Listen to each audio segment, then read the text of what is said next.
Bonjour à tous, on avait terminé le CM de la semaine dernière en disant que c'était intéressant pour l'enseignant d'associer l'élève au processus d'apprentissage. Aujourd'hui, nous allons donc parler de l'évaluation formatrice et du projet de l'élève. Je vais tout d'abord démarrer le CM en parlant de l'évaluation formatrice et ensuite M. Bourganel présentera la pédagogie du projet.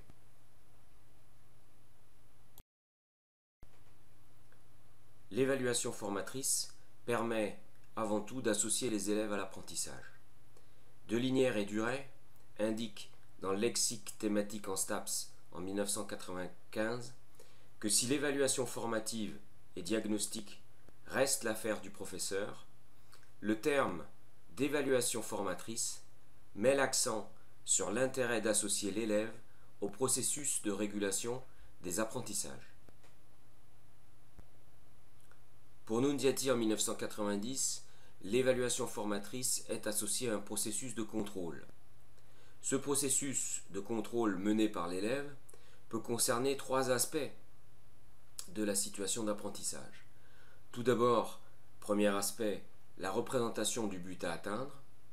Deuxième aspect, l'anticipation sur la démarche à suivre, sur les résultats espérés et sur les régulations envisageables. Enfin, dernier aspect lié à la planification, de l'ordre des procédures. Dans quelle procédure vais-je utiliser et dans quel ordre? Nunziati précise donc que l'évaluation formatrice nécessite la connaissance par l'élève des outils d'évaluation de l'enseignant et que l'évaluation formatrice nécessite également la maîtrise par l'élève des opérations d'anticipation et de planification nécessaires à l'apprentissage pendant le cycle. Toujours pour Nunziati, les enjeux de l'évaluation formatrice résident donc dans 5 points. Définir autrement le statut de l'erreur et mettre en avant les réussites, valoriser l'activité de l'élève, travailler dans la transparence et mettre en avant les liens avec l'évaluation sommative, différencier le travail et développer la métacognition. Dans l'évaluation formatrice, on peut distinguer deux phases. Une phase où on va réfléchir effectivement au choix des critères qui vont être manipulés par les élèves. On peut également réfléchir à la nature des dispositifs dans lesquels va s'opérer l'évaluation formatrice. La deuxième phase concerne le processus d'évaluation formatrice lui-même, c'est-à-dire l'auto-évaluation ou la co-évaluation. Pour mettre en place l'évaluation formatrice, il faut donc s'interroger sur la nature des critères qu'on va utiliser. On peut d'abord effectivement s'appuyer sur des critères de réussite, qui sont des critères souvent relativement simples et qui donnent un résultat souvent chiffré. Ensuite, on peut mettre en avant des critères de réalisation, qui portent plus sur la manière dont l'élève s'y prend pour réaliser la tâche. Et enfin, on peut mettre l'accent sur les sensations ressenties pendant l'exécution de la tâche. Alors, ces différents critères de réussite, critères de réalisation, sensations, peuvent être présentés de manière plus ou moins complexe. Et leur nombre peut également varier. Ce qui fait que les évaluations formatrices au cours du cursus peuvent être plus ou moins complexes. À cet égard, Francis Berger, en 2010, dans la revue du CEDREPS, parle de projets d'action, de projets d'apprentissage et de projets d'entraînement. Et ces différents projets font appel à des évaluations formatrices plus ou moins complexes. Dernier point, ces critères peuvent être présentés de manière différente aux élèves. On peut effectivement les présenter, leur donner une fiche explicative par rapport à ces critères, mais on peut aussi faire construire la fiche elle-même par les élèves, c'est-à-dire que c'est eux qui sont effectivement amenés à définir les critères d'évaluation formatrice. Quand on veut opérer ou mettre l'élève dans une dynamique d'évaluation formatrice, il est également important de se poser la question du choix des dispositifs d'évaluation, c'est-à-dire dans quelle situation va se dérouler effectivement l'évaluation formatrice. Deux options peuvent être mises en avant: des dispositifs adaptés à tous de différents niveaux de difficulté, c'est la première option, et un dispositif commun, mais des critères d'évaluation différents en fonction des problèmes qui sont rencontrés par les élèves. Il faut bien comprendre que le processus d'évaluation formatrice a aussi un impact sur la motivation. Si l'on prend le cas des dispositifs de difficulté croissante, on peut effectivement observer ce que Dany Lavo en 1999 appelle l'effet Nintendo. L'auteur précise que peu d'élèves sont intéressés à faire du surplace. Dans plusieurs situations, l'élève se fixe un objectif plus difficile à atteindre la fois suivante. C'est ce que Dany Lavo appelle l'effet Nintendo. Cette caractéristique tout à fait humaine de la motivation, cette nature proactive qui consiste à se fixer sans cesse de nouvelles frontières.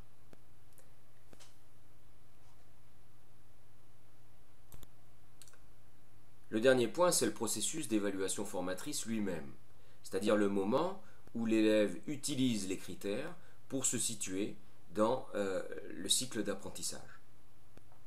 Cette utilisation de critères peut renvoyer à une auto-évaluation, c'est-à-dire une évaluation individuelle, ou à une co-évaluation qui entraîne effectivement une nécessité de collaboration. Le processus d'évaluation formatrice peut aussi renvoyer à des temporalités différentes. On voit des cycles où l'évaluation formatrice est réalisée de manière ponctuelle, une fois ou deux fois dans le cycle, et des cycles où l'évaluation formatrice fait partie intégrante du dispositif et est réalisée de manière quasi permanente. Dans tous les cas, l'évaluation formatrice est à raccrocher à la pédagogie du projet que va vous développer dans la suite de ce CM M. Bourganel. Nous allons prendre le relais maintenant à partir de la notion de mise en projet. L'évaluation formatrice trouve son champ d'application dans la pédagogie du projet. La pédagogie du projet, c'est mettre l'accent en particulier sur l'élève à former. Entre instruire, éduquer, former, c'est vraiment le terme de former qui prend toute son importance ici. Et quelle formation vient apprendre à se former tout au long de la vie. On a un capital corps et on est en mesure d'apprendre à l'élève d'entretenir ce capital corps. Il faudra lui donner les moyens. Pour y parvenir, il y a trois éléments clés. Il y a une connaissance importante de soi à développer, c'est-à-dire des sensations, se connaître. Deuxièmement, il y a une capacité à se mobiliser soi et puis avec les autres. C'est le deuxième aspect important pour cette mise en projet. Et enfin, la troisième point clé, c'est la notion d'attitude qui doit être contrôlée, maîtrisée. L'élève doit se montrer intelligent dans ses actions, efficient. Ainsi, on va voir que la formation est un enjeu prioritaire. Et donc on trouvera des bases institutionnelles autour du rapport Tello, par exemple, où il est question de développer les 7 compétences dans des tâches et des situations qui seront complexes. Alors dans cette partie du cours, nous allons nous appuyer plus particulièrement sur de la course en durée, situation que vous connaissez, nous l'avons vu il n'y a pas longtemps. Par contre, pour faire référence quand même aux enfants plus jeunes et aux enfants de CM2, aux enfants de 6e, en natation, il y a un article intéressant dans la revue EPS 312 qui a été publié par Pelayo, par Potvin, et qui met bien en scène justement toute la complexité qu'on peut rencontrer dans une tâche de mise en projet en natation. Je vous invite à la consulter. Quand l'on parle de mise en projet, c'est se recentrer sur les apprentissages et surtout se recentrer sur un projet qui serait propre à l'élève. En EPS, il faut retenir que chaque acte moteur est original et singulier. Suivant son niveau du cursus, le niveau de développement de l'élève ne sera pas le même, et donc les leviers que l'on va utiliser ne seront pas les mêmes. Entre un élève de 6e dont on vient brièvement de parler en natation et puis peut-être l'élève de terminale, on n'a pas les mêmes motifs d'agir. Donc on ne vit pas les sensations de la même manière. Il s'agit d'un ensemble d'émotions qui par essence sont subjectives, mais qu'il serait nécessaire de prendre en compte dans leur diversité, hein, dans une population de la classe. Et comment y parvenir? Ça sera la question centrale. Comment parvenir à les motiver tous, avec leur diversité? On voudrait les mettre en action, ce groupe classe, mais il y a une grande diversité. Comment s'y prendre? Eh bien, la réponse, elle va se trouver dans le contexte général de la tâche qu'on va mettre en place, qui va être construite stratégiquement, et de l'environnement qui va être proposé. Et penser l'environnement de la tâche, c'est penser stratégiquement les buts. Alors, il va falloir favoriser des buts de maîtrise. Début de maîtrise signifie plus s'investir sur la tâche que sur soi. Ce qui nous impose de trouver une tâche qui soit vraiment pertinente sur le plan personnel et social. Des tâches qui vont permettre de faire des choix. Et ces tâches auront un haut niveau sur le plan cognitif, sur le plan des décisions qu'aura à prendre l'élève. Penser les buts aussi, ça sera favoriser des objectifs à court terme, c'est-à-dire des objectifs immédiatement repérables et réalisables. Transmettre un témoin en course en durée, par exemple, efficacement. Il fera aussi des objectifs qui seront spécifiques. Spécifiques, c'est-à-dire dans la qualité, par exemple, de la transmission du témoin sans ralentir. Et puis des objectifs qui seront individuels. Là, on passera par le jeu des différents rôles qui tournent autour de l'activité. En agissant ainsi, on va développer chez l'élève un sentiment de mieux contrôler ses actions et il est capable de s'informer. Et une certaine efficacité perçue qui s'installe chez lui, il est au rendez-vous. Deuxièmement, il a une idée de sentiment d'autodétermination qui se met en place. C'est l'idée que l'élève est capable de s'émanciper et il est capable de se détacher de l'emprise d'une certaine manière du groupe avec lequel il travaille. Bien, le but ultime étant de favoriser chez l'élève ce sentiment de compétence qui est finalement traduit par une image positive de soi.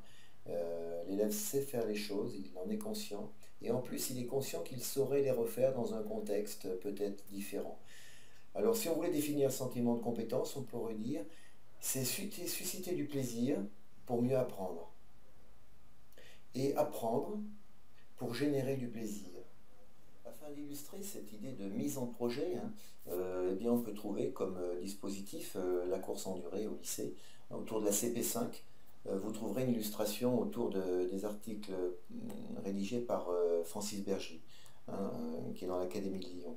Ici, dans cette orientation, il y a l'idée de développement et l'entretien de la vie physique. Alors, ça a un double effet. C'est d'abord orienter les effets de l'activité en fonction d'un choix d'un mobile personnel. Donc, la mise en projet, c'est l'idée qu'on va choisir un mobile personnel. Deuxièmement, c'est développer les effets de l'activité physique au sens de repousser, par exemple, ici un seuil de fatigue dans la course en durée.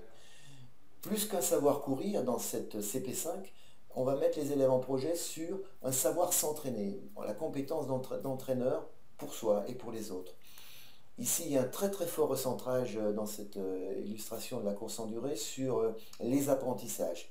Très fort recentrage. Apprentissage moteur d'une part, où l'élève devra apprendre à s'informer, il devra apprendre à être plus technique dans son activité, être plus tactique et stratégique.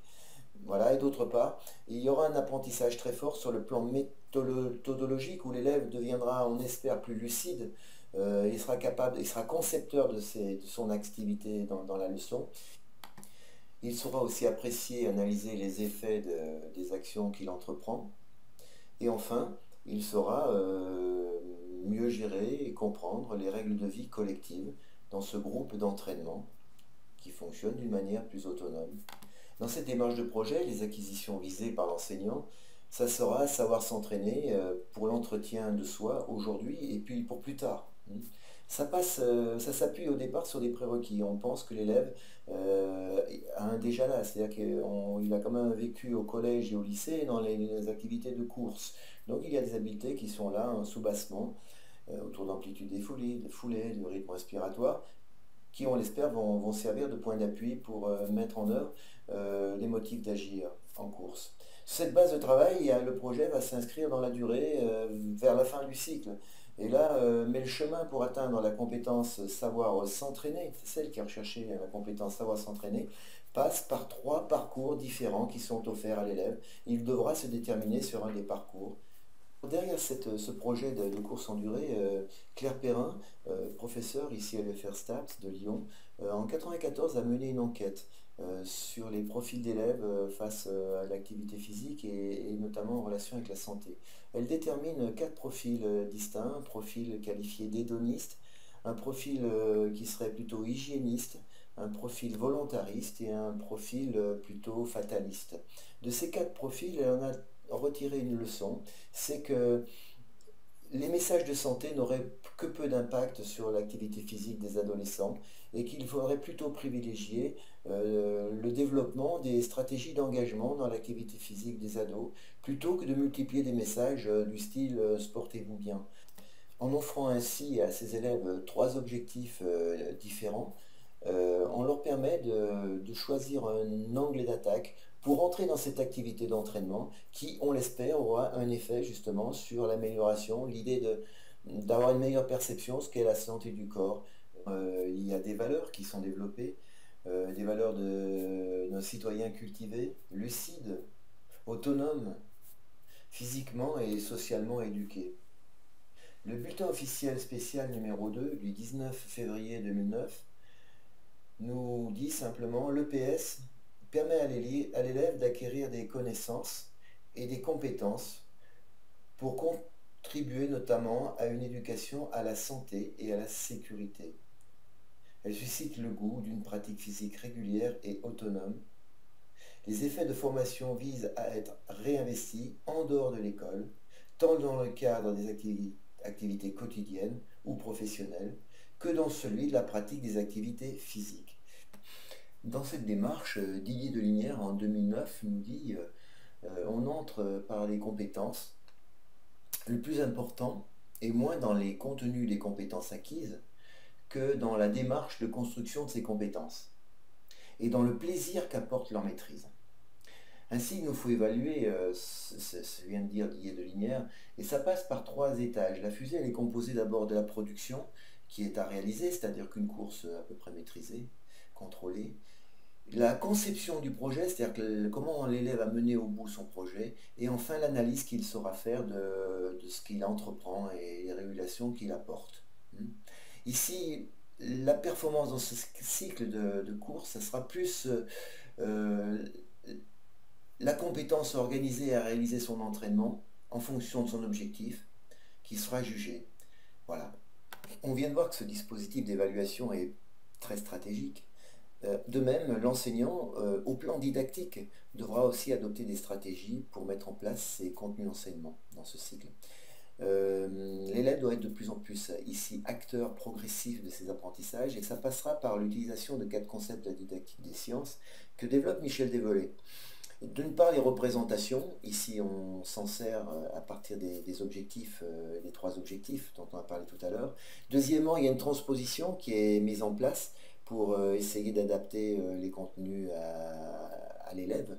Troisièmement, il y a l'objectif obstacle qui consiste à cibler précisément le seuil qui est accessible pour le gamin.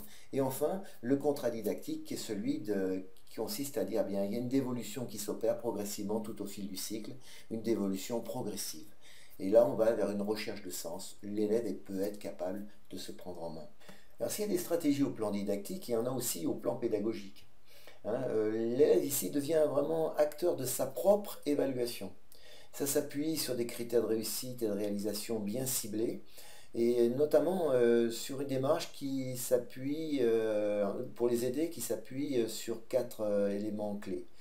Les confronter dès le départ à des critères de réalisation et de réussite qui seront faits pour qu'ils puissent se tester dans une zone, un peu comme tout à l'heure on l'a vu avec les collégiens, avec une zone test pour qu'ils puissent se déterminer sur ce qui leur convient le mieux en termes d'objectifs à choisir pour le reste du cycle. Deuxièmement, exprimer les critères en termes simples et concrets. Dans chaque APS proposé, dans cette démarche de projet, il faudra les confronter à des critères qui soient très accessibles. Troisièmement, il faut que l'élève soit directement impliqué dans la fabrication, dans le repérage des critères qui seront pertinents pour qu'il puisse apprécier les effets de son activité, qu'il puisse prendre du recul sur ce qu'il entreprend, le nombre de répétitions qu'il va s'accorder, etc. Et puis quatrièmement, il y a une capacité chez l'enseignant à développer une forme de questionnement chez l'élève par rapport à lui-même qui doit être extrêmement stratégique. Et bien entendu, pour arriver à cet objectif pédagogique, cette stratégie pédagogique, nous avons en arrière-plan l'évaluation formatrice dont on a parlé au début de ce cours. Georgette Nunziati est un auteur important qui en 90 a publié pas mal de choses concernant l'évaluation formatrice. Elle vise notamment à nous rappeler que l'élève doit s'approprier lui-même les critères de l'enseignant, il doit y parvenir. Deuxièmement, il doit être autogestionnaire des erreurs qu'il commet et s'en servir positivement de ces erreurs. Troisièmement, il doit maîtriser lui-même les processus d'anticipation et de planification des actions qu'il entreprend. Ainsi, dans cette démarche de projet et avec cette évaluation ambitieuse, il faudra premièrement, dans un premier temps, fixer clairement un cadre d'évaluation révélateur des compétences acquises. Deuxièmement, il y aura une importance accordée à l'information correcte et savoir la déceler, cette information. Donc ici, il faut amener l'élève à exprimer les choses, à les dire, et savoir les exprimer par la parole dans le groupe. Troisièmement, importance de son traitement, de son analyse, de son évaluation, l'importance de la précision des questions que se posera l'élève et de l'analyse qu'il fera des actes entrepris. Et enfin, quatrième point important, c'est au sein du groupe qui va se tisser un plan de route, à l'importance du travail d'équipe, des interactions qui vont naître dans l'équipe, et quelque chose de personnel va se construire en s'appuyant sur le groupe. Donc à travers cet exemple de la CP5 et notamment de la course en durée qu'on pourra développer plus précisément lors du CM, il y a deux ruptures qui s'opèrent par rapport aux autres compétences qui sont les CP1, CP2, CP3, CP4. Premièrement, plus qu'un savoir courir, ici, il va s'agir plutôt d'un savoir s'entraîner. On accède finalement plus à un savoir méthodologique. On met l'accent là-dessus. Deuxième rupture par rapport aux autres compétences, on ouvre sur de nouveaux champs de connaissances. En l'occurrence, des stratégies quant à l'analyse de sensations par rapport à l'effort, des sensations qu'on va étiqueter. Deuxièmement, des stratégies par rapport à des connaissances alimentaires, des stratégies sur la manière de s'alimenter pour mieux produire un effort en course. Ensuite, troisièmement, des stratégies de planification. Apprendre à bien planifier sur le long terme. L'élève dit, au final, dans ce cycle long de course en durée, dit ne pas courir pour rien. Donc pour conclure, Francis Berger nous dit, finalement, on va tenter de promouvoir la santé d'une part, la culture, et enfin, l'idée de vivre ensemble. Et si on prend un autre auteur qui est Marcel Lebrun nous dit finalement, le processus d'enseignement vise à motiver l'élève. Et pour le motiver, plus qu'un savoir-faire, plus qu'un savoir-être, c'est l'emmener vers un savoir-devenir, permettre de faire des choix. Deuxièmement, trouver des tâches pertinentes sur le plan personnel et social. Troisièmement, amener l'élève vers un haut niveau de compétences cognitives, puis proposer des tâches interdisciplinaires. Ensuite, c'est des tâches qui devront être productives, où l'élève produit par lui-même des choses. Qu'il y ait toujours un défi pour l'apprenant, qui soit toujours présent, un défi. Des tâches qui permettent aux élèves d'interagir au sein d'un groupe. Il faudra prévoir aussi une période de temps longue, une période de temps suffisante pour que ça se mette en place. Et enfin, il faudra toujours avoir à l'esprit qu'il faudra trouver le moyen d'offrir des consignes claires tout au fil du cycle. Des consignes très claires qui aideront l'élève à avancer.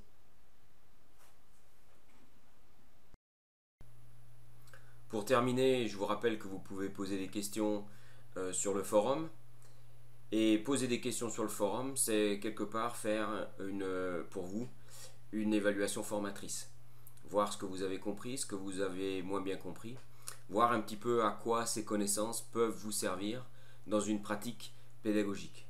Donc je vous incite vivement à devenir un peu plus actif dans l'appropriation des contenus. Je vous remercie, à bientôt.